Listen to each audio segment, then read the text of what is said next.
తెలంగాణ పదాన్ని చెరిపి వేసిందే వీళ్ళు కేసీఆర్ గారు అని చెప్పి అంటున్నా.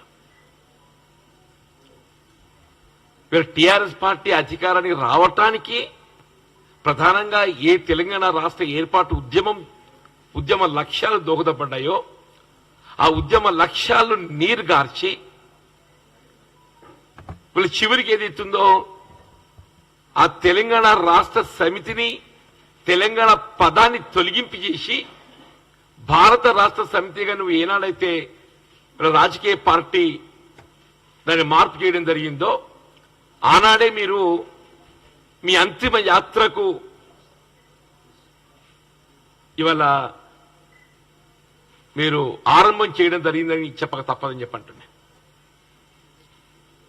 ఇక్కడ అధికారంలో దశాబ్ద కాలం తెలంగాణ రాష్ట్ర ఏర్పాటు ఉద్యమ లక్ష్యాలను మీ పిల్లలు ఇంటర్మీడియట్ మరియు ఎంసెట్ చదువుతూ సబ్జెక్ట్స్ లో కన్ఫ్యూజ్ అవుతున్నారా? కాన్ఫిడెన్స్ లెవెల్ తక్కువగా ఉందా?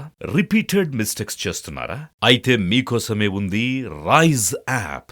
1 lakh question bank, performance analysis, online classes by experts, ఇంకా మరెన్నో ఫీచర్స్ తో మీ ముందుకొచ్చింది రైజ్ ద పర్ఫెక్ట్ గైడ్.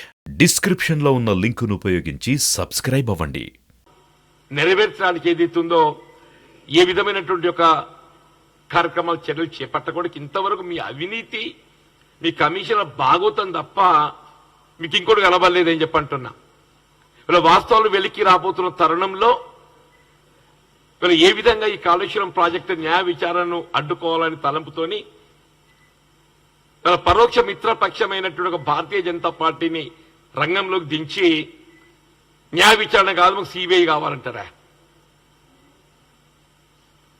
నాకు ఆశ్చర్యం. నిజంగా మీ భారతీయ జనతా పార్టీ నాయకులు, జాతీయ పార్టీ నాయకులు, వాళ్ళు అనుభవం గల నాయకులు, న్యాయ విచారణ పెద్దదా సిబిఐ పెద్దదా?